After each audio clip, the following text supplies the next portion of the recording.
কোরআনের দাওয়াতখানা মক্কার কাফেরদেরকে দিতেছিলেন গো। মক্কার কাফেররা আমার নবীর দাওয়াতখানা মেনে নিতে পারে নাই, আমার নবীকে অত্যাচার করেছে। আল্লাহর হাবিব রাহমাতুল্লিল আলামিনের বৈঠকের মধ্যে সাহাবী ছিল 10টা। কয়টা বাবা? প্রথম তো মক্কার জমিনে বেশি সাহাবায়ে কেরাম ছিল না। 10 জন সাহাবীর মধ্যে আল্লাহর হাবিব বললেন, বাবা কে আসো, কে আসো মক্কার ওই কাবা ঘরের সামনে সূরা রহমানটা একটু তেলাওয়াত করবে, বলুন না সুবহানাল্লাহ। কাফেররা আবু জাহেল আবু লাহাব তো উৎপাইতে আছে যে নবীর পক্ষে যে কথা কবে তাকেই আমরা মেরে ফেলবো। নাউজুবিল্লাহ বলেন। যে ব্যক্তি কোরআনের পক্ষে কথা কবে তাকেই আমরা মেরে ফেলবো। কথা বলেন ঠিক কিনা? এরকম আমরা দেখি নাই বাবা। এরকম 16-17 বছর আমরা এই মাঠে ময়দানে ভালোভাবে কথা বলতে পারি নাই। ইসলামের কথাগুলো যে সুন্দরভাবে মানুষকে বুঝায় বলবো, কোরআনের সঠিক কথাগুলো যে বুঝায় বলবো, আমাদেরকে আগেই একটা কাগজ ধরায় দিছে, বলছে হুজুর কথাবার্তা একটু সাবধানে করেন। কথা কয় না, ছিল কি ছিল না? সম্মানিত হাজিরিন আমার, আল্লাহর হাবিব এরকম ভাবে বললেন, কি আসরে ওই কাবা ঘরের পাশে দাঁড়াইয়া সূরা রহমানটা একটু সুন্দর গলায় তেলাওয়াত করবে। আল্লাহ নবীর এক হালকা সাহাবী দাঁড়ায় গেলেন। সুবহানাল্লাহ। আল্লাহ রাসূল দেখছে দাঁড়াইছে, তারপরে নবীজি বললেন, কে আসো এই কাবা ঘরের সামনে আল্লাহর কোরআনের সূরাতুর রহমানটা তেলাওয়াত করবে। আল্লাহর হাবিব দেখে কেউ দাঁড়ায় না, সবাই ভয়েতে কুজুমুজু করছে। এক হালকা সাহাবী আবার দাঁড়াইছে, বলুন না সুবহানাল্লাহ। আরেকটু জোরে বলুন না সুবহানাল্লাহ। আল্লাহর হাবিব 3 বার বললেন, কে আসো আল্লাহর কোরআনের সূরাতুল আর রহমান কাবা ঘরের প্রান্তরে দাঁড়ায়া সুন্দর গলায় তেলাওয়াত করবে, আমি নবী একটু শুনবো, বলুন না সুবহানাল্লাহ। আল্লাহর হাবিব দেখলেন ওই হালকা করে সাহাবী, পাতলা করে সাহাবী, ওই সাহাবীটা আবার দাঁড়ায় গেলেন, বলুন না সুবহানাল্লাহ। নবীজি বললেন, আহারে এই 10 জন সাহাবীর মধ্যে শক্তিশালী কি কোনো সাহাবী নাই? সাহাবীরা ভয় পাইতেছে, কাফেররা বেশি না কম? জোরে বলেন তো বাবা। ওর ভয়েতে কেউ দাঁড়াইতেছে না, কিন্তু এক সাহাবী আব্দুল্লাহ ইবনে মাসউদ দাঁড়ায় গেলে বললেন, ইয়া রাসূলুল্লাহ, আমি আল্লাহর কোরআনের সূরাতুর রহমানটা কাবা ঘরের প্রান্তরে গিয়ে পড়ব, বলুন না সুবহানাল্লাহ। সম্মানিত হাজিরিন আমার, এই ঘটনা বলে শেষ করে দিব। আব্দুল্লাহ ইবনে মাসউদ বাবা আমার জোরাইয়া কাবা ঘরের প্রান্তরে গেলেন। আব্দুল্লাহ ইবনে মাসউদ যখন বিসমিল্লাহির রহমানির রহিম বলে সূরা রহমানটা একটু টান দিয়েছে, পাশে থেকে আবু জাহেল শুনে বলে, কে রে, মুহাম্মাদের কোরআন পড়ে কে? ওই সময় আবু জাহেল দৌড়াইয়া যাইয়া আব্দুল্লাহ ইবনে মাসউদের কানের মধ্যে একটা থাপ্পড় লাগাই দিলেন। নাউজুবিল্লাহ। জোরে বলেন নাউজুবিল্লাহ। কানের মধ্যে একটা থাপ্পড় দিলেন। হালকা সাহাবী তো, গায়ে তো তেমন শক্তি নাই, উল্টে পড়ে গেলেন। পড়ে যাওয়ার পরে আল্লাহর হাবিব থাপ্পড়ের আঘাতটা নবী আমার ঘর থেকে পেয়েছিলেন। আল্লাহু আকবার। আল্লাহ রাসূল হযরতে আম্মাজান ফাতিমাকে যখন আলীর সঙ্গে বিয়ে দেয়, কার সঙ্গে বাবা? হযরতে আলীর সাথে বিয়ে দেয়। হযরতে আলীর তেমন কোনো টাকা পয়সা ছিল না, বলুন না সুবহানাল্লাহ। আর আমরা আজকে মেয়ে বিয়ে দিলে দেখি যে সাওয়ালের টাকা কত আছে, কথা কয় না, ওই যে 1.5 কোটি, অত না বারে দেখে যে সাওয়াল কর্ম আছে কিনা, টাকা পয়সা আছে কিনা, এগুলা দেখে। কিন্তু আল্লাহর হাবিব বলেছে, তোমরা কন্যা বিবাহ করতে দেখো ছেলের মধ্যে দিনদারিতা আছে কিনা, ছেলের মধ্যে তাকওয়া আছে কিনা, ছেলের মধ্যে পরহেজগারিতা আছে কিনা। ওই ছেলেকে যদি আপনি মেয়ে বিয়ে দেন, দুনিয়াতে একটু কষ্টে থাকলেও আল্লাহর কসম ওই ছেলে মেয়ের জন্য আখিরাতের ময়দানে আপনি নাজাত পেয়ে যাবেন, বলুন না সুবহানাল্লাহ। আম্মাজান ফাতেমাকে বিয়ে দিলেন, কাকে বাবা? বিরক্ত হইতেছেন? এই আর 20টা মিনিট কথা বলবো, অনুমতি দিবেন? অনেকে একটু ঘুম ঘুম আসতেছে, একটু জিকির করেন আল্লাহ আল্লাহ। সামনে একটু আগে আসেন, পিছনে লোক বেশি হয়ে গেছে। আল্লাহ আল্লাহ আল্লাহ, জিকির করেন। রাসূলুল্লাহ আমার নয়ন মনি, রাসূলুল্লাহ আমার নয়ন মনি। আল্লাহ আল্লাহ, জবান খুলে আল্লাহ আল্লাহ আল্লাহ আল্লাহ। গর্বেতে রাসূল দিওয়ানা, টের পাইলেন না মায়া মিনা। গর্বেতে রাসূল দিওয়ানা, টের পাইলেন না মায়া মিনা। খবর দিলেন জিবরাইল আমিনি, মক্কি মাদানী। রাসূল রাসূলুল্লাহ আমার নয়ন মনি। আল্লাহ আল্লাহ আল্লাহ, জবান খুলো না।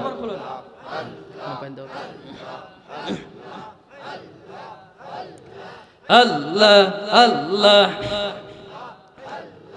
রাসূল আমার রববাসী, তাহার জন্য মন উদাসী। রাসূল আমার রববাসী, তাহার জন্য মন উদাসী। তাহার জন্য কান্দ দিন রজনী মক্কি মাদানী। রাসূলুল্লাহ আমার নয়ন মনি। আল্লাহ আল্লাহ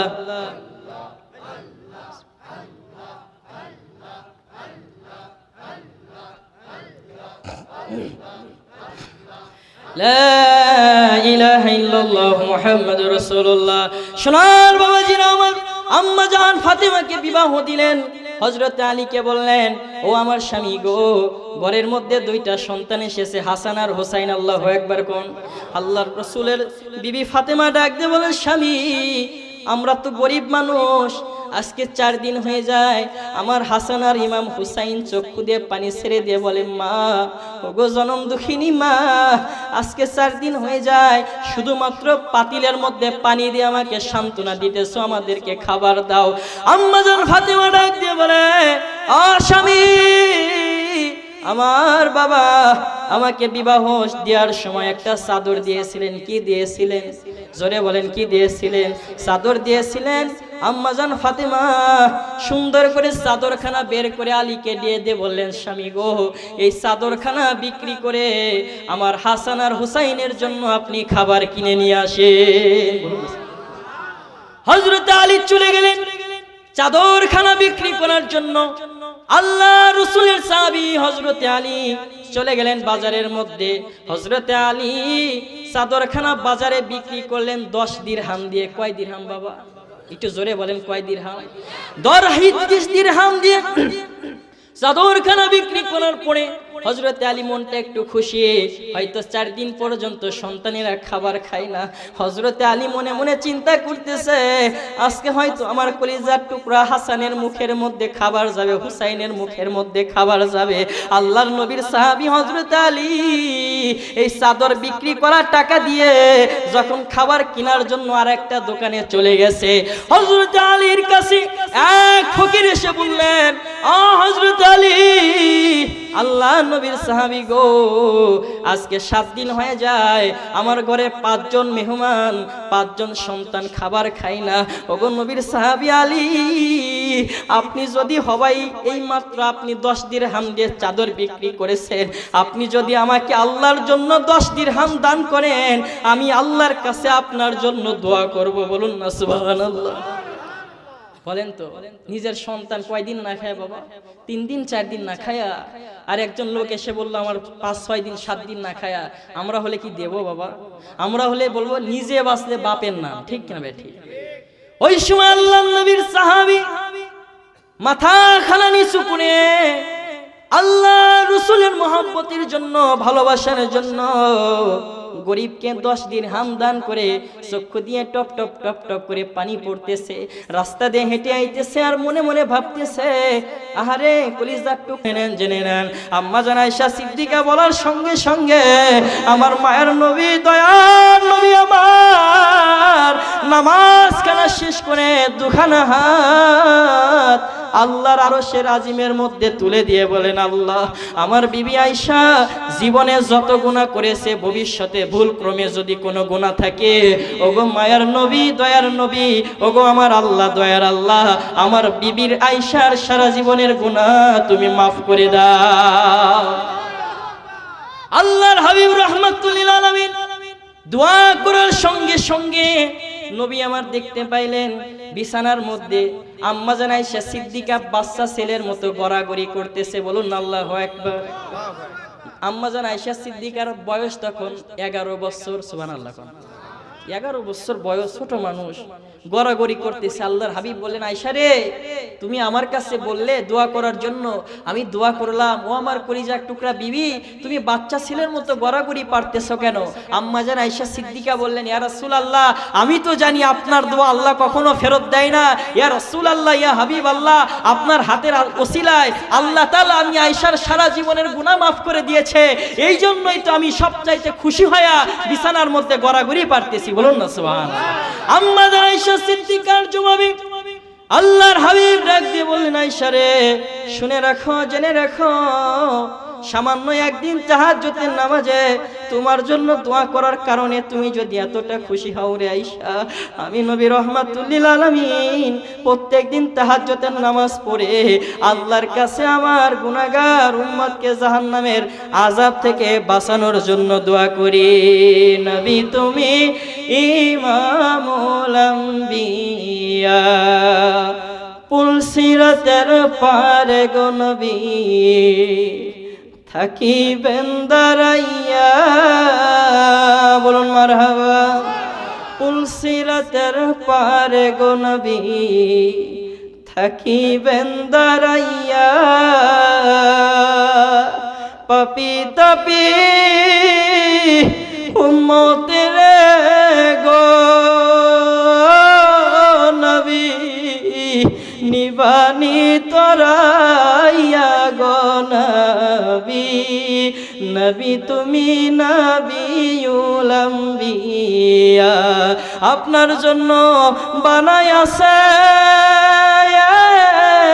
আমার আল্লাহ এই সারাটা দুনিয়া গো নবী, নবী তুমি নবিউল আম্বিয়া, রহমতের খাজিনা গো নবী সশরীরে জিন্দা। বলুন মারহাবা।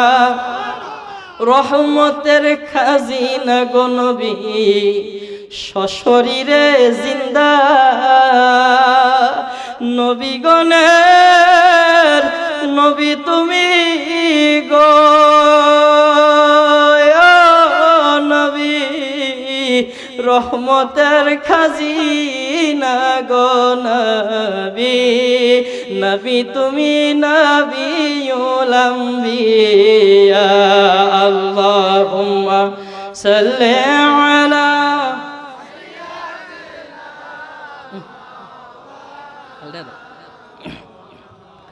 وعلى آل سيدنا مولانا। সম্মানিত হাজিরিন, বাবা বিষয় কয়টা গেল জোরে বলেন? চারটা শুনে বাড়ি যাবেন তো? এই চারটা আমল যদি আপনি করতে পারেন, সূরাতুল আরাফের 157 নম্বর আয়াতের নিচের অংশে আল্লাহ ঘোষণা দেন, উলাইকা হুমুল মুফলিহুন, তাদেরকে আমি আল্লাহ দুনিয়াতে কোনো কষ্টে রাখবো না, দুনিয়াতে অশান্তিতে রাখবো না, তাদেরকে আমি সবচেয়ে সফলতা দান করব, দুনিয়াতেও শান্তি দেব, আখিরাতেও জান্নাত দেব। সুবহানাল্লাহ। আপনি বলতে পারেন, হুজুর সফলতা বলতে তো আমরা বুঝি আমার সওয়াল একটা সরকারি চাকরি করতে হবে, না একটা ডাক্তার হতে হবে, না একটা ইঞ্জিনিয়ার হতে হবে, আর উল্লাপাড়া স্টেশনের কাছে শহরের ধারে যদি একটা 10 তলা বিল্ডিং করতে পারি, কিংবা 10 বিঘা 20 বিঘা জমির মালিক হইতে পারি, কিংবা ব্যবসা বাণিজ্যে 1 কোটি টাকা কামাইতে পারি, তাহলে আমি সফল। কথা কয় না? জোরে বলেন। রাসূলুল্লাহ বলেছেন, টাকা দিয়ে যদি সফলতা হওয়া যাইতো, বাড়ি দিয়ে যদি সফলতা অর্জন করা যাইতো, এই দুনিয়ার জমিনে সবচাইতে বড় ধনী হতো মুহাম্মদুর রাসূলুল্লাহ। সুবহানাল্লাহ। অথচ নবী আমার পেটের মধ্যে 3 দিন 7 দিন পর্যন্ত পাথর বেঁধে রেখেছে। এক সাহাবী ক্ষুধার যন্ত্রণা সহ্য করতে না পেরে আল্লাহর হাবিবের কাছে জুব্বাটা উদ্ল করে দেখায় দিলেন, ইয়া রাসূলুল্লাহ, আপনি তাকায় দেখেন, আজকে আমি 3 দিন পর্যন্ত না খেয়ে থেকে পেটের মধ্যে একটা পাথর বাঁধছি। সুবহানাল্লাহ। এ বাবা, খারাপ লাগতেছে? কয়টা পাথর বাঁধছে জোরে বলেন তো? আহারে, নবী আমার চক্ষু দিয়ে ঝরঝর করে পানি ছেড়ে দিয়ে আল্লাহর হাবিব জুব্বা মুবারক উঁচু করে দেখালেন, সাহাবী রে, তুমি 3 দিন পর্যন্ত না খেয়ে থেকে পেটে পাথর বেঁধেছো একটা, আর আমি নবী রাহমাতুল লিল আলামিন 7 দিন পর্যন্ত না খেয়ে থেকে পেটের মধ্যে পাথর বেঁধে রেখেছি 2টা। বলুন না সুবহানাল্লাহ। সফলতা হলো দুনিয়াতে আপনি যতটুকু না হলেই নয়, একবার বেশিও না কমও না, আল্লাহর কাছে মধ্যম পন্থা চাবেন, আল্লাহ এই আয়ের মধ্যে আপনাকে শান্তি দিবে, বলুন না সুবহানাল্লাহ। আর দুনিয়া থেকে বিদায় চলে যাবেন, আল্লাহর কসম, আমরা তো ইমাম, বড় বড় মসজিদে ইমামতি করি, কত কোটিপতি মানুষের জানাজা পড়াই, বিশ্বাস করেন আল্লাহর কসম, কত কোটি কোটি মানুষের, আপনার কোটিপতি মানুষের জানাজার নামাজ পড়াই, আপনার কবরের মধ্যে নামাই। এমন সন্তান পয়দা করে গেছে, কয় হুজুর আমার লাশ ধরতে ভয় লাগে, বাবার লাশ ধরবে কয় ভয় লাগে। ওর মতো জালেম সন্তান কি দুনিয়াতে আর কেউ আছে? যে ব্যক্তি বলবে হুজুর আমার ভাইয়ের লাশ ধরতে আমার ভয় লাগে, ওর মতো জালেম ভাই কি দুনিয়াতে আর আছে? আপনি টাকা রাখতেছেন, বাড়ি করতেছেন, সন্তানকে পালসার, ডিসকভারি, আপনার মাইক্রো ইত্যাদি গাড়ি কিনে দিতেছেন, আপনি দুনিয়া থেকে চলে যাওয়ার পরে যেই জায়গায় আপনার কবর হবে ওই রাস্তার সামনে দিয়ে আপনার সন্তান 100 কিলোমিটার বেগে ওইখান দিয়ে হুন্ডার চালিয়ে চলে যাবে আপনার কবরে। আল্লাহর কসমে 1 মিনিট দাঁড়ায়া সূরা ফাতিহা পড়ে দোয়া করার মতো সন্তান আপনি রেখে যান নাই, কথা বলেন ঠিক কিনা? সফল তো হলেন আপনি। আপনার যদি একটা বেটা সন্তান হয়, ওই বেটা সন্তানকে যদি আল্লাহর রাস্তায় আপনি দিয়ে দেন, হক্কানি আলেম হিসেবে যদি তৈরি করতে পারেন, আল্লাহর হাবিব বলেন ইযা মাতাল ইনসান ইনকাতা আনহু আমালুহু ইল্লা মিন সালাসা ইল্লা মিন সাদকাতিন জারিয়া আও ইলমুহু ইয়ানতাফাওয়ালান নাস আও ওয়ালাদুন সলিহুন ইয়াদউ লাহু, সিক্কার দিয়ে বলেন আল্লাহু আকবার। মানুষ মারা যাওয়ার পরে 3টা আমলের মধ্যে একটা আমল হলো আও ওয়ালাদুন সলিহুন ইয়াদউ লাহু, একটা নেককার সন্তান, একটা আমলদার সন্তান যদি দুনিয়াতে রাখতে পারেন, ওই আমলদার সন্তানটা নামাজ শেষ করে আপনার জন্য, আপনার জন্য, আপনার বিবির জন্য, সন্তান যখন মায়ের জন্য, বাবার জন্য, দাদার জন্য, দাদির জন্য আল্লাহর কাছে দুখানা হাত তুলে চোখের পানি ফেলে দোয়া করবে। আল্লাহর হাবিব বলেন হাত তুলতে দেরি, আল্লাহ তাআলা ওই সন্তানের হাত কবুল করতে দেরি করে না, বলুন না সুবহানাল্লাহ। নারায়ে তাকবীর, নারায়ে রিসালাহ। সফলতা হলো এই বাবা, শুধুমাত্র টাকা টাকা করবেন না, শুধু জমি জমি করবেন না, কবরে যাইতে হবে, মাথায় রাখবেন এই কবরের সামিয়ানা গুলো একটু জোগাড় করবেন, বলুন না আল্লাহু আকবার। সম্মানিত হাজিরিন, রাসূলুল্লাহ বলেছেন 2টা জিনিস কবরে মাইয়াতের সাথে যায়। কয়টা? আরো জোরে বল। সরি 3টা। কয়টা বাবা? জোরে বলেন তো। 3টা জিনিস। সাহাবীরা বললেন ইয়া রাসূলুল্লাহ কোন 3টা জিনিস কবরে চলে যায়? আল্লাহর হাবিব বললেন 3টা জিনিস মানুষের সঙ্গে কবর পর্যন্ত যায়, 2টা জিনিস কবর থেকে ফিরে আসে, আর একটা জিনিস কবরের মধ্যে চলে যায়, বলুন সুবহানাল্লাহ। সম্মানিত হাজিরিন আমার, আল্লাহর হাবিবের সাহাবায়ে কেরাম বললেন ইয়া রাসূলুল্লাহ কোন 3টা জিনিস কবর পর্যন্ত চলে যায়, জানার দরকার আছে কি নাই? কারা কারা কবরে যাবেন না হাত তোলেন তো বাবা। হাত তুলবেন না, তোলে নাই, তার মানে কবরে যাবেন, হাদিসটাও শুনে রাখতে হবে সোনার বাবাজিরা। সোনার বাবাজিরা আমার, আল্লাহর হাবিব বললেন দুনিয়াতে যখন কোনো মানুষ মারা যায়, সোনার বাবারা আজকে আমি আপনি সবাই তো একদিন দুনিয়াতে আছি, একদিন চলে যাব। আমার নবী বলেছেন মানুষ যখন মারা যাবে 3টা জিনিস তার সঙ্গে কবর পর্যন্ত চলে যাবে, 2টা জিনিস কবর থেকে ফিরে আসবে, একটা জিনিস কবরের মধ্যে চলে যাবে। সাহাবায়ে কিরাম বললেন নবী গো আমরা জানতে চাই কোন 2টা জিনিস কবর থেকে ফিরে আসবে আর একটা জিনিস কবরে যাবে।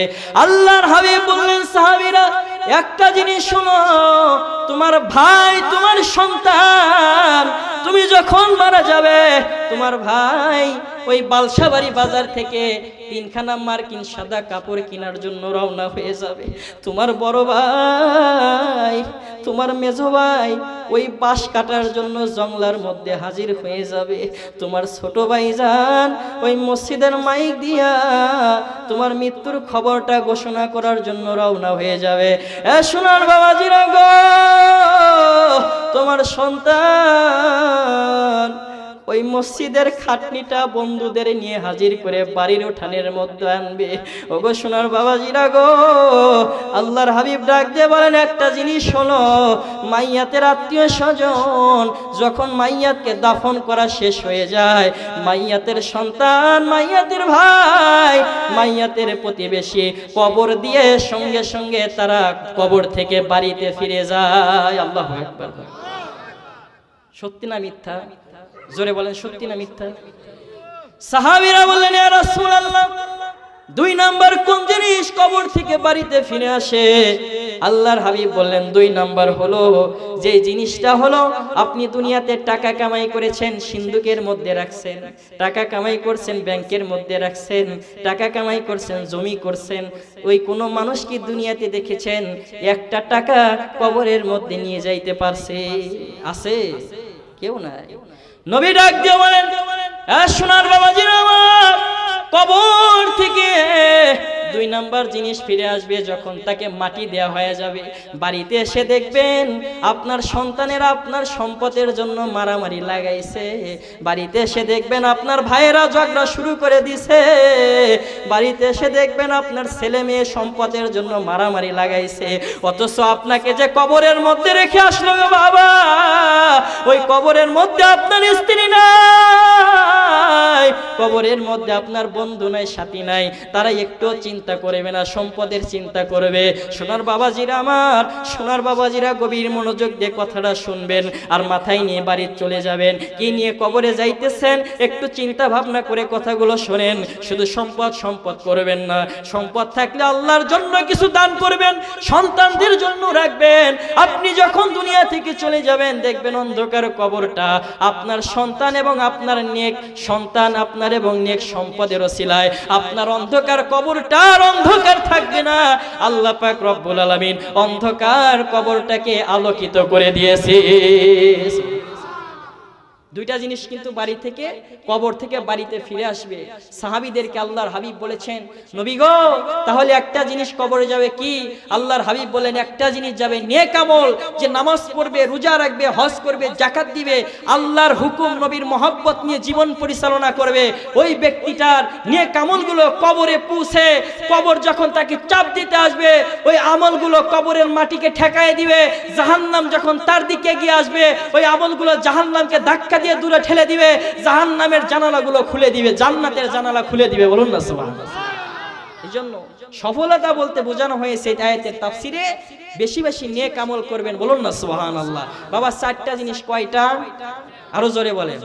সোনার বাবাজিরা আমার, 1 নাম্বার হলো আল্লাহ রাসূলের প্রতি ঈমান আনা, 2 নম্বর নবীকে ভালোবাসা, 3 নম্বর হলো ওয়ান নাসারু হলো আল্লাহর হাবিব রাহমাতুল লিল আলামিনকে সাহায্য করা। সুবহানাল্লাহ বলেন। কি করা বাবা? জোরে বলেন, জোরে বলেন, জোরে না বললে ঘুম ভাঙবে না। কি করা বাবা? সাহায্য করা। প্রায় 3টা শেষ হয়ে গেছে। সাহাবায়ে কিরাম নবীকে কেমন করে সাহায্য করেছে আল্লাহর হাবিব, এটাও তাবুকের যুদ্ধের ঘটনা। আল্লাহর হাবিব সাহাবীদেরকে বললেন, সাহাবীরা ইসলামকে দুনিয়াতে টিকে রাখার জন্য তোমরা আমাকে সাহায্য করো। বলুন না সুবহানাল্লাহ। আর একটু জোরে বলুন না সুবহানাল্লাহ। আল্লাহর হাবিব হযরত উমর তাবুকের সময় সবচাইতে ধনী ছিলেন। হযরত উমর বললেন, ইয়া রাসূলুল্লাহ আমি 1000 উট দান করলাম। বলুন না সুবহানাল্লাহ। হযরত উসমান বললেন, ইয়া রাসূলুল্লাহ ইয়া হাবিবাল্লাহ আমি 500 উট দান করলাম। বলুন না সুবহানাল্লাহ। কিন্তু হযরতে আবু বকর মক্কা থেকে মদিনায় হিজরত করার কারণে আবু বকরের পকেটে 1 টাকাও ছিল না। বলুন না আল্লাহু আকবার। আহারে, প্রত্যেকটা সাহাবী যারা দান করে তাদের পকেটে যদি টাকা না থাকে তারা কিন্তু দুঃখ পায়, ঠিক কিনা? জোরে বলেন ঠিক কিনা? হযরত আবু বকর সিদ্দিক চক্ষু দিয়ে ঝরঝর করে পানি পড়তেছে আর দেখতেছে সমস্ত সাহাবায়ে কিরাম আল্লাহর হাবিবকে দান করতেছে। হযরত আবু বকর দৌড়াইয়া বাড়িতে চলে গেলেন। বাড়িতে চলে যাওয়ার পরে বিবিকে ডাক দিয়ে বললেন, বিবি রে, আল্লাহর হাবিব জিহাদের ময়দানে দান চেয়েছে। ও আমার কলিজার টুকরা বিবি, ঘরের মধ্যে কি আছে? আবু বকর সিদ্দিকের বিবি ডাক দিয়ে বলে, স্বামী গো, ঘরের মধ্যে টাকাও নাই, পয়সাও নাই, শুধু এক বেলা খাবারের জন্য 1.5 পোয়া আটা আছে। সুবহানাল্লাহ। কারো 2টা আছে? হাত তোলেন তো। নাই, শরম দিব না। হাত আছে? থাক থাক। মাশাআল্লাহ, লিল্লাহি তাকবীর। যার ঘরে 2 বউ আছে ওর আর জাহান্নামের দরকার নাই, ঘরেই হয়ে যায়। ভাই খারাপ বলছি? মাঝে মাঝে ঝগড়া তো লাগে, তাই না? এই যে জানেন, শোনেন, নবীজির বউ ছিল কয়টা? আমার কথা কি কষ্ট পাচ্ছেন? তাহলে আওয়াজ দেন তো। 11টা বিয়ে করেছেন জীবনে আল্লাহর হাবিব রাহমাতুল লিল আলামিন। আমার মা বোনেরা তো বস শুনতে আছে, তাদেরও তো কিছু দরকার, ঠিক না ভাই? ঠিক। 11টা বিয়ে করেছে জীবনে, কখনো এক স্ত্রী আর এক স্ত্রীর সঙ্গে ঝগড়া লাগে নাই। সুবহানাল্লাহ। আম্মাজান আয়েশা সিদ্দিকা আর আম্মাজান সাফিনা আল্লাহ রাসূলকে বললেন, ইয়া রাসূলুল্লাহ ইয়া হাবিব আল্লাহ, আজকে আপনাকে বলতে হবে আপনি কোন স্ত্রীকে সবচাইতে বেশি ভালোবাসেন, বলুন না সুবহানাল্লাহ। আল্লাহর হাবিব চিন্তা করলেন, বাপুরে, আমি যদি বলি আমি আয়েশাকে বেশি ভালোবাসি, আমি যদি সাফিনাকে বেশি ভালোবাসি, বাকি 9-10 জন মন খারাপ করবে, ঠিক কিনা? আল্লাহর হাবিব বললেন, শোনো আমার বিবিরা, এই উত্তরটা আমি নবী আজকে দেব না, আমি 15 দিন পরে দেব, বলুন না মারহাবা। কয়দিন পরে বাবা? 15 দিন পরে দিবে।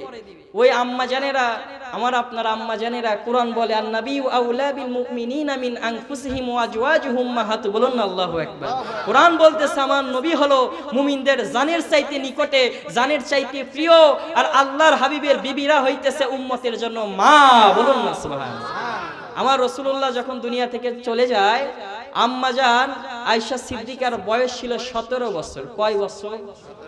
17 বছর। বুড়ি না যুবতী? যুবতী। আর এখন করো যুবতী, মোবাইল ফোন একটা আছে, পড়াশোনার নামে ফেসবুক ইন্টারনেট নিয়ে 4-5টা যুবককে খালি ওই যে কি বাটে বিপরে, বলুন না নাউজুবিল্লাহ। সোনার মালিকের আমার 11 জন বিবি বললেন, ইয়া রাসূলুল্লাহ, ইয়া হাবিবাল্লাহ, 15 দিন পর কিন্তু আপনার জবাব দিতে হবে। আল্লাহর হাবিব বললেন, হ্যাঁ জবাব দেব। নবী আমার রাহমাতুল লিল আলামিন প্রত্যেকটা বিবির ঘরে আল্লাহর রাসূল এক রাত্র করে থাকতেন। সুবহানাল্লাহ। কয় রাত্র বাবা? এক রাত্র করে থাকতেন। আল্লাহর হাবিব যখন আম্মাজান আয়েশা সিদ্দিকার ঘরে আছে, আল্লাহর হাবিব রাহমাতুল লিল আলামিন আম্মাজান আয়েশা সিদ্দিকার হাতে 2টা খেজুর দিয়ে বললেন, ও আমার বিবি, আমি তোমাকে সবচাইতে বেশি ভালোবাসি, বলুন না সুবহানাল্লাহ। পরের দিন আল্লাহর হাবিব সাফিনার ঘরে থাকলেন। আল্লাহর হাবিব সাফিনার হাতে 2টা খেজুর দিয়ে বললেন, সাফিনা শোনো, আমি নবী তোমাকে সবচাইতে বেশি ভালোবাসি, বলুন না সুবহানাল্লাহ। এইভাবে রাসূলুল্লাহ একজন একজন করে বিবির 11 রাত পার হয়ে গেল, সবার হাতে 2টা করে খেজুর দেয়, আর কি বলে, আমি তোমাকে সবচাইতে বেশি ভালোবাসি। প্রত্যেকটা স্ত্রী তো খুশি। আর নবীজি বলতেছে, শোনো, আমি যে তোমাকে 2টা খেজুর দিলাম, তুমি ছাড়া আর কেউ যেন না জানে, বলুন না আল্লাহু আকবার। এ সোনার বাবাজিরা আমার, 15 দিন হয়ে গেল। আল্লাহর হাবিব ঈশার নামাজ পড়ে নবী আমার ঘরের মধ্যে এসেছেন। এসে দেখে 15 জন বিবি হাজির, বলুন না আল্লাহু আকবার। 15 জন বিবি ডাক দিয়ে বলে, ইয়া রাসূলুল্লাহ, 15 দিন পর আপনি জবাব দিতে চেয়েছেন, আপনি কাকে সবচাইতে বেশি ভালোবাসেন? ইয়া রাসূলুল্লাহ, ইয়া হাবিবাল্লাহ, আজকে আপনি বলবেন আপনার কোন বিবিকে আপনি সবচাইতে বেশি ভালোবাসেন। আল্লাহর হাবিব রাহমাতুল লিল আলামিন মিষ্টি মিষ্টি হাসি আর বলে, আমি নবী যার হাতে 2টা খেজুর দিয়েছি তাকে সবচাইতে বেশি ভালোবাসি। সুবহানাল্লাহ, জোরে বলেন। নবী কি প্রত্যেকের হাতে 2টা করে দেয় নাই? প্রত্যেকটা স্ত্রী ভাবলো আল্লাহ রাসূল আমাকে সবচাইতে বেশি ভালোবাসে, বলুন না। নবী আমার বিয়ে করেছিলেন 11টা। কয়টা? সবচাইতে ছোট বিবি ছিলেন আম্মাজান আয়েশা সিদ্দিকা। আম্মাজান আয়েশা সিদ্দিকা আল্লাহর হাবিবকে বললেন, নবী আপনার কাছে বিয়ে হয়েছে 5 বছর, জীবনে কোনো কিছুই চাই নাই, ইয়া রাসূলুল্লাহ আজকে আপনার কাছে একটা জিনিস চাইবো। ও মায়ের নবী, আমাকে কি দিবেন? সুবহানাল্লাহ বলবেন না? আল্লাহর হাবিব বললেন, এ আমার বিবি আয়েশা, আল্লাহর কসম করে বলি, আমার সম্মানিত আম্মা জানেরা যারা শুনতেছেন, এই আমলটা যদি আপনি করতে পারেন, আল্লাহর কসম আপনি জান্নাতে চলে যাবেন। সুবহানাল্লাহ। আম্মাজান আয়েশা সিদ্দিকা বললেন, ইয়া রাসূলুল্লাহ আমি কিচ্ছু চাই নাই, আজকে আপনার কাছে একটা জিনিস চাইবো, আমাকে কি দিবেন? আল্লাহর হাবিব বলেন, বিবি রে, তুমি আমার কাছে আজকে যা চাইবে, আমার আল্লাহর কম নাই, আমি আল্লাহর কাছে যা চাই আল্লাহ আমাকে তাই দেয়, আমি নবী আল্লাহর কাছ থেকে সেই জিনিসটাই তোমাকে দান করবো, বলুন না সুবহানাল্লাহ। আম্মাজান আয়েশা সিদ্দিকা বললেন, ইয়া রাসূলুল্লাহ, ইয়া হাবিবাল্লাহ, দুনিয়ার স্ত্রীরা স্বামীর কাছে টাকা চায়, স্বামীর কাছে নতুন নতুন গহনা চায়, স্বামীর কাছে সুন্দর সুন্দর শাড়ি চায়। ইয়া রাসূলুল্লাহ আমি আপনার কাছে টাকা চাই না, শাড়ি চাই না, গহনা চাই না। ইয়া রাসূলুল্লাহ, ইয়া হাবিবাল্লাহ, আজকে যখন আপনি তাহাজ্জুদের নামাজে দাঁড়াবেন, ওগো মায়ার নবী, নামাজখানা শেষ করে আপনি যখন দোয়া করবেন, ওগো মায়ার নবী, আজকে তাহাজ্জুদের নামাজে দোয়ার মধ্যে আমি আয়েশার জন্য একটু প্রাণ খুলে দোয়া করবেন, বলুন সুবহানাল্লাহ।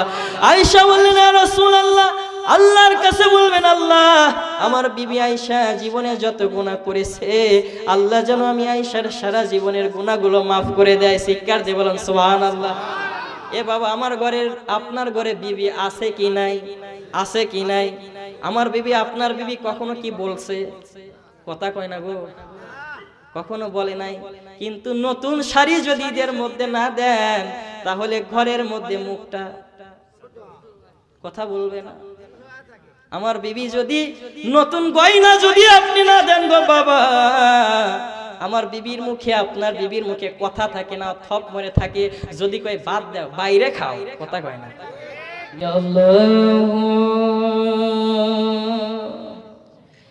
ইয়া রহিম ইয়া রহমান ইয়া জব্বার ইয়া হান্নান ইয়া মান্নান আদরকু ইয়া মানুষাল্লাহ বানাইয়া আল্লাহ কেমনে দিবা জাহান্নামে ফেলিয়া, কেমনে দিবা জাহান্নামে ফেলিয়া। বান্দা যখন ওই জাহান্নামে জ্বলিবে, বান্দা যখন ওই জাহান্নামে জ্বলিবে, মালিক হইয়া কেমনে তুমি দেখিবে। ইয়া আল্লাহ রাব্বুল আলামিন, আল্লাহ আপনার কুদরতি নজর দিয়ে দেখুন। আয় আল্লাহ, সেই সন্ধ্যা থেকে গভীর রজনী পর্যন্ত আল্লাহ আল্লাহ সম্মানিত উলামায়ে কিরাম আল্লাহ কোরআন এবং হাদিস থেকে আল্লাহ পাক এই গভীর রজনী পর্যন্ত আলোচনা করেছে গো আল্লাহ। আয় আল্লাহ তাআলা, আমার সামনে বসে আছে মুরব্বীরা, আল্লাহ আমার যুবক ভাইরা আল্লাহ চাতক পাখির মতো তাকাইয়া তাকাইয়া আলোচনাগুলো শুনেছে। আয় আল্লাহ তাআলা, মাহফিল শেষে দাঁড়াইয়া দাঁড়াইয়া আপনার নূর নবীজি মায়ার নবীজিকে দাঁড়াইয়া সালামের নজরানা দিয়া হয়েছে। আল্লাহ ভুল ত্রুটি বেদবিগুলো ক্ষমা করে দিয়ে আল্লাহ মেহেরবানি করে আজকের মাহফিলটাকে আপনি কবুল করে নিন। আয় আল্লাহ তাআলা, এই মাহফিলের সওয়াবের হাদিয়া খানা আমার মায়ের নবী দয়ার নবী আমার আল্লাহ মদিনা মনোবরায় শুয়ে শুয়ে আল্লাহ এই গুনাহগার উম্মতদেরকে জাহান্নামের আযাব থেকে বাঁচানোর জন্য আল্লাহ মদিনার মাটিগুলোকে চোখের পানি দিয়ে কাদা বানায়া দিচ্ছেন গো আল্লাহ। আমাদের গুনার কারণে আমার নবীজিকে আপনি আর কাদায়েন না গো আল্লাহ। আল্লাহ তাআলা, ওই কঠিন কিয়ামতের দিন আমার নবী যদি বলে উম্মত রে, তোদের কারণে তায়েফের ময়দানে মার খেলাম, তোদের কারণে উহুদের ময়দানে দন্ত মোবারক শহীদ করে দিলাম, ওরে উম্মত আমি নবীকে খুশি করার জন্য তোরা কি করেছিস? আল্লাহ নবীর সামনে মুখ দেখানোর মতো আল্লাহ অবস্থা আমাদের কারো থাকবে না গো আল্লাহ। আল্লাহ আজকের এই মাহফিলের হাদিয়া খানা আল্লাহ আমার ওই সোনার নবীর রওজা মোবারকে পৌঁছাইয়া দেন। আয় আল্লাহ তাআলা, হযরত আদম থেকে শুরু করে যত নবী রাসূল সাহাবায়ে কিরাম শুহাদায়ে কিরাম আল্লাহ মুমিন মুসলমান তিনখানি পাঁচখানি কাফনের কাপড় লইয়া আল্লাহ আপনার ডাকে সাড়া দিয়া ওই গহীন অন্ধকার কবর দেশের বাসিন্দা হয়ে গেছে। আল্লাহ জানি না এই মানুষগুলো কবরে কি হালাতে আছে গো আল্লাহ, দয়া করে মেহেরবানি করে আল্লাহ প্রত্যেক মুমিন মুসলমানের কবরে হাদিয়া খানা পৌঁছাইয়া দিন। আয় আল্লাহ তাআলা, দয়ার নজরে তাকে দেখেন আমরা যারা হাত তুলেছি গো মালিক। আল্লাহ কত মুরব্বীরা মা হারাইয়া আব্বা হারাইয়া আমি গুনাহগারের সঙ্গে হাত তুললো গো আল্লাহ। আল্লাহ জানি না কার মা কার বাবা কবর থেকে ডাক দিয়ে বলে বেটা রে 10 মাস 10 দিন গর্ভে ধারণ করেছিলাম, তোরা কিভাবে আমি জনম দুঃখিনী মায়েকে তোরা কবরে রেখে ভুলে গেলি রে সন্তান। ওরে বেটা দুনিয়াতে স্ত্রীর সন্তান পাইয়া আমি মায়ের কথা কি তোদের একটু মনে পড়ে না? আমি আব্বার কথা কি তোদের একটু মনে পড়ে না রে বেটা? ওরে সন্তান তাকায় দেখ তোর বাবা কবরে জাহান্নামে না যাবে গ্রেফতার হয়ে আছে রে। তোরা কি একটু আল্লাহর কাছে নাজাতের জন্য দোয়া করতে পারিস না? আল্লাহ তাকে দেখেন কত ইয়াতিম হইয়া সন্তানেরা কান্দে। আল্লাহ আজকে কোন সন্তানের হাত আপনি ফেরত দিতে পারবেন না। আল্লাহ প্রত্যেকটা সন্তানের হাতগুলো কবুল করে নিয়া প্রত্যেকের জনম দুঃখিনী মা বাবার কবরখানাকে জান্নাতের বাগান বানায়া দেন। আল্লাহ পর্দার আড়ালে আমার মা বোনেরা কান্দে গো আল্লাহ, মায়ের জন্য বাবার জন্য তারাও হাত তুলেছে আল্লাহ। আল্লাহ প্রত্যেক মা বোনের হাত কবুল করে নিয়ে তাদের মা বাবার কবরের আযাব মাফ করে দাও। আয় আল্লাহ তাআলা যে আশা নিয়ে আকাঙ্ক্ষা নিয়ে আমার তো ওই সাহেব আজকে নেই হাজার হাজার টাকা খরচ করে সোনার জান্নাতের বাগানের আয়োজন করেছে, আল্লাহ দুনিয়া অর্জন করার জন্য নয়। আল্লাহ আমার তাওয়ের মা বাবার কবরের আযাবকে মাফ করে দাও। আল্লাহ ওনার ভাইদের কবরের আযাবকে মাফ করে দাও। আল্লাহ ওনার সদ্য প্রস্থানে যত মানুষ কবরস্থ হয়ে গেছে আল্লাহ মেহেরবানি করে সবার কবরের আযাব কিয়ামত পর্যন্ত মাফ করে দাও। আয় আল্লাহ তাআলা পরিবারের উপর আপনার খাস রহমত এবং বরকত নাজিল করে দাও। আয় আল্লাহ তাআলা আমার মা অসুস্থ, আল্লাহ তাকে পরিপূর্ণ সুস্থতা দান করে দাও। আল্লাহ আমার এক বিয়ে আল্লাহ আল্লাহ বেকারত্ব অবস্থায় আছে, আল্লাহ তুমি তাকে হালাল রোজগারের ব্যবস্থা করে দাও। আয় আল্লাহ তাআলা আমার বড় মেয়ে দোয়া চেয়েছে, আল্লাহ তাআলা আপনি যদি তাকে একটা নেক ছেলে সন্তান দান করেন, আল্লাহ মাহফিলের মধ্যে ওয়াদা দিয়ে গেলাম আল্লাহ আমার বিয়ে সন্তানটাকে আলেম বানাবে গো আল্লাহ। আল্লাহ আজকের মাহফিলের ওসিলায় আল্লাহ তাকে আপনি একটা বেটা সন্তান দান করে দাও। আল্লাহ কত মানুষ হাত তুলেছে, অনেকের ছেলে নাই মেয়ে নাই, আল্লাহ সবাইকে আপনি সন্তান দান করে দাও। আল্লাহ আমরা যারা হাত তুলেছি আল্লাহ পাক রব্বুল আলামিন আমরা যারা হাত তুলেছি জানি না কার কোন দিন মরণের ডাক আসে গো আল্লাহ। দেখলাম 3 বারের প্রধানমন্ত্রী আল্লাহ বেগম খালেদা জিয়া দুনিয়া থেকে চলে গেছে। আল্লাহ আপসীন নেত্রী আলেম ওলামাদেরকে বড় মহব্বত করত, ভালোবাসতো। আল্লাহ দেশের জন্য অক্লান্ত পরিশ্রম করেছে। আল্লাহ দয়া করে মেহেরবানি করে তুমি তার কবরের আযাবকে মাফ করে দাও। আয় আল্লাহ তাআলা মেহেরবানি করে আমরা যারা হাত তুলেছি দুনিয়াতে শেষে আজ না হয় কাল অন্ধকার কবরের বাড়িতে যেতে হবে। আল্লাহ আমাদের কাউকে তুমি বেঈমান করে কবরের বাড়িতে নিও না গো আল্লাহ। আল্লাহ আমাদের কাউকে তুমি বেঈমান করে কবরের বাড়িতে নিও না আল্লাহ। কবরের আযাব আমরা সহ্য করতে পারবো না। আয় আল্লাহ তাআলা আপনার এই বান্দারা মসজিদে যায় আর না যাক আল্লাহ আমরা তো জানি ওই মসজিদের খাটনিটা আজ না হয় কাল আমাদের বাড়ির উঠানে হাজির হয়ে যাবে। আল্লাহ ওই মসজিদের মাইকের আজান শুনে আপনার বান্দারা নামাজে যায় আর না যায় আল্লাহ ওই মসজিদের মাইক দিয়ে একদিন আমার আপনার জানাজার নামাজের সময়ের ঘোষণা হবে। আল্লাহ তুমি আমাদের সবাইকে 5 ওয়াক্ত নামাজি বানায়া দাও।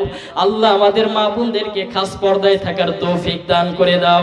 আল্লাহ তাআলা এই সমতলা চরনাউরগাছা গ্রামে এই জান্নাতের বাগানে বসে দোয়া করলাম, এই চরনাউরগাছা গ্রামে যত মানুষ ঈমান নিয়ে কবরে চলে গেছে আল্লাহ মেহেরবানি করে সবার কবরের আযাবকে কিয়ামত পর্যন্ত মাফ করে দাও।